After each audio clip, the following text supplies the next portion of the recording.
kusema hivi, our position as Linda Jamii is that Ogolla has been assassinated. And we have enough information to suggest that it's an assassination. It started in Bomas. Threats are very clear. Ruto said he forgave Ogolla, but he forgave him spiritually. But physically, he has executed this matter. Duale advised him to deal with KDF that tried to overturn his winning. So our position is that this is an assassination. Throughout the night, I tried to sleep with my stomach, saying it is an accident. My stomach refused. I slept with my back. My back refused to accept it. I slept on my left. It refused. My right refused. I even tried to sit down. It refused. All my cells have refused to accept it is an accident. Remember, a military chopper, don't even say it was a bad aeroplane. This is the finest military machine ever. It doesn't come down like it is coming down, I'm telling you. It was well executed. It is an assassination. Because if you look at all evidence around it, if you look at the day, by the president giving a decree that military will take, KDF will take over the issue of internal security, it was preparation. It's like you want to cook ugali. You bring unga, you bring water, you light fire. Then if it's ugali, it's an ugali.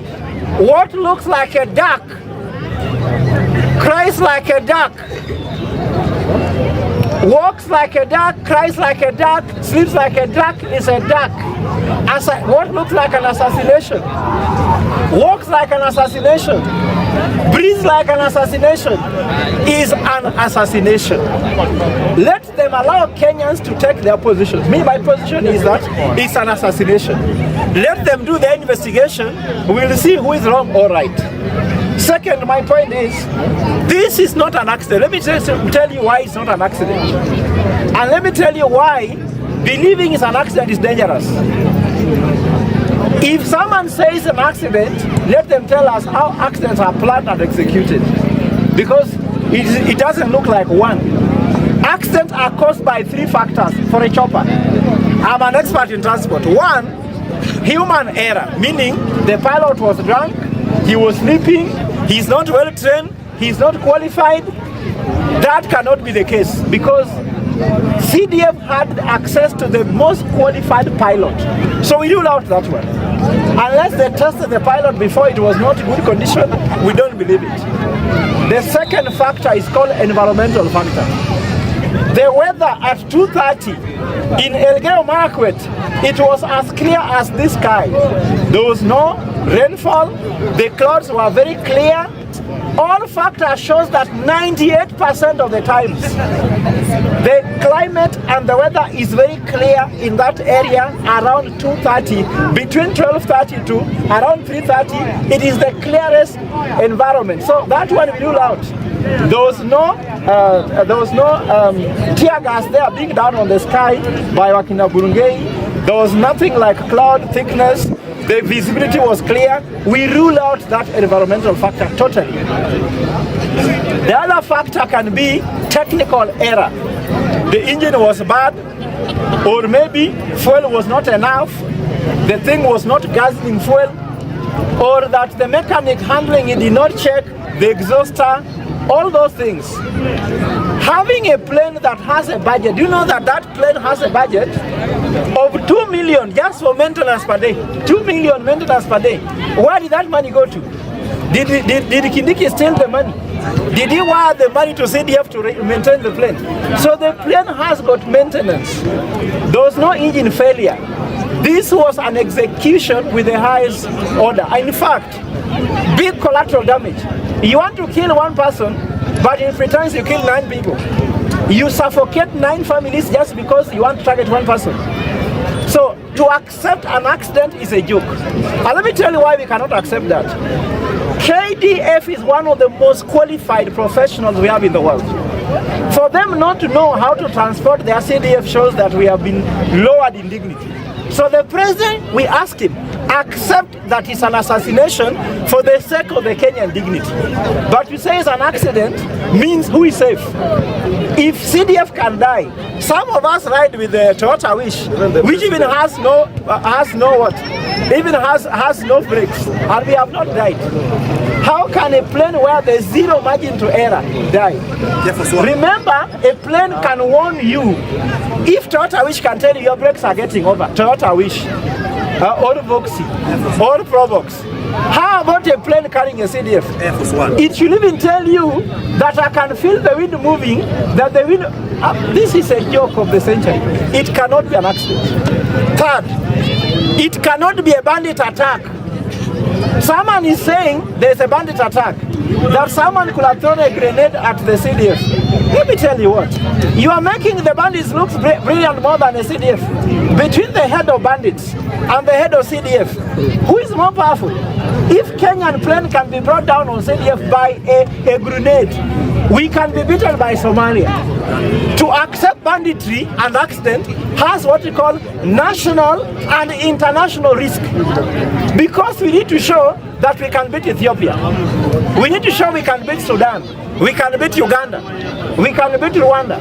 But after bringing down our CDF with a grenade only, it means that what Muhoozi of Uganda was saying he can take over Kenya in 24 hours, actually can do in 1 minute with a grenade. It's just too risky to accept that. So, Mr. President, we have 3 hypotheses: assassination, bandit attack, chopper accident. I am taking assassination for the sake of my country. And we are willing to go down with that one. You go and do your research. And I want to tell those investigations, I am an expert in investigation. They are what you call A, B, C of investigation. One is called A, assume nothing. So for us, we are assuming nothing. We are assuming what? Nothing, isn't it? Anything has happened, everything has happened. So we are starting from assumption of nothing. B is called believe nothing. We are believing what? Nothing. We don't believe anything you are saying, including even the names where he died, the name of the chopper. We believe nothing until we get what to believe. So, second one is B. No, C. C is called check everything. We are going to check everything, including under your bed, for everything. We are going to check everywhere and everything. So, A, B, C, assume nothing, believe nothing, and check everything. We will do that until we turn every stone to get the truth of what has happened to Ogolla. Because we cannot be fooled. Luos are educated. We cannot be taken for a ride. If you go to Siaya, where Frederick has died, Francis has died, Ogolla, my namesake, that place has the highest PhD and professor holders. I'm one of them. We will believe nothing, assume nothing, and check everything. By the time we are done with you, William Ruto, if you think that this assassination was a succession plan, with Ogolla dead, he's more dangerous than when he was alive. True. Jesus proved it to the Romans. When Jesus was still alive, he was less dangerous. After he died, Christianity spread like nowhere. So Ogollism will spread everywhere. I'm calling upon all children called Ogolla. If you are called Ogolla, all your profile should be having Francis Ogolla until the truth is found. Anybody, whether you are a Luo or a Luya, who feels this one, please, in your profile photo for Twitter, Facebook, Instagram, WhatsApp, everything, put Francis Ogolla, put justice for General Francis Ogolla. Until we get justice, don't remove it. Are we together? So I want to state clearly that another thing which is important, Mr. President will not take us for a single story. There's a single story we cannot take. A danger of a single story telling us that I have commissioned Kenya Air Force to go to the site and investigate. How can Air Force investigate or being investigated?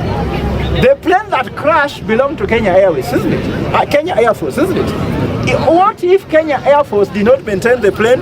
They have a fault, they have a case to answer. Can they investigate themselves? Just like they did the one on Tom Mboya. Isaac Njoroge shot Tom Mboya and sent by the state to shoot Tom Mboya. Then we are being told that the government is now suing Eric Njoroge for shooting Tom Mboya. How can the person who sent you to shoot sue you? Or investigate you? So we cannot believe this single story.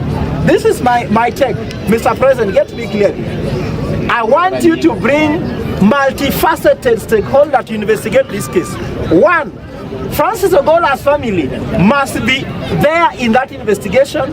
In the postmortem, forensic expert, pathologist must be appointed by that family. Two, it's a Luo nation that has been shot. So I've talked to the Luo Council of Elders. They are going to appoint a pathologist, a forensic expert, and the person that must have access to the black box. That black box should be sitting in Siaya, not in State House, because they are going to manipulate it. So we want to access the black box to know the truth. We want to bring civil society. We want to bring religious organizations, the churches. Everyone come together. All Kenyans of goodwill must be given access to know how investigation takes place. Not that State House investigating themselves. And this story is what we call state capture. Even there, yes. We are running a company called William Ruto Limited. So if you don't have shares there, you die if you oppose anything. And I can tell you, for those who have died, Luos have died. Tom Mboya, Arwings Kodek, Ochuka, Opande, Ouko, name them, Ojode, even Sajoti died. All those people who have died, their spirits are going to haunt this government to the extent they'll never win second term. In fact, if William Ruto thinks this will make him win second term, he is going to be a one-term president. And let me tell you, Kenyans, William Ruto is the easiest president to beat. And if you can't beat him, support me, I beat him for you. Because I know how to beat him. I know you are saying you can't. If anybody who believes they can't, come behind me, I'll beat him for you, because najua dawa yake. Dawa ya Ruto sio kelele, dawa ya Ruto ni akili. Na akili ni maangusha nayo house levy. Akili imeangusha hustler fund. Akili nataka kutoa Mudavadi kwa kazi, utajua hivi karibuni court will decide. Ni akili tu. Akili inaweza Ruto vizuri kabisa.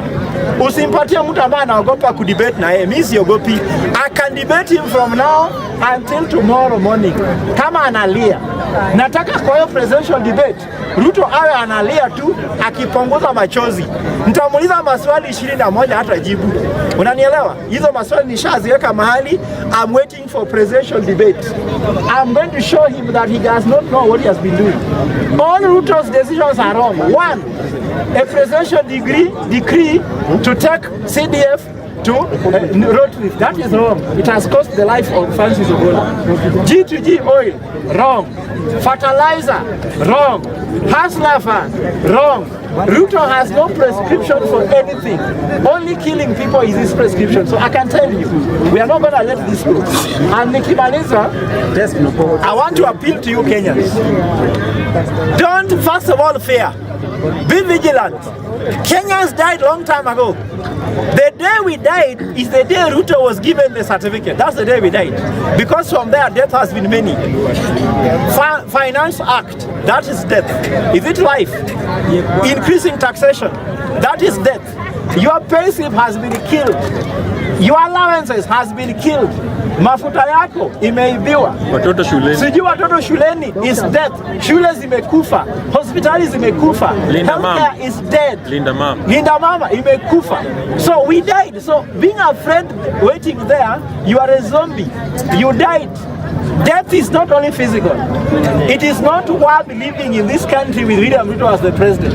Me, I'm asking you one thing. In Kaloleni Social Hall, on 1st of May 2024, we are launching a bill to remove the guy from office because our problem is one William Ruto. Thank you.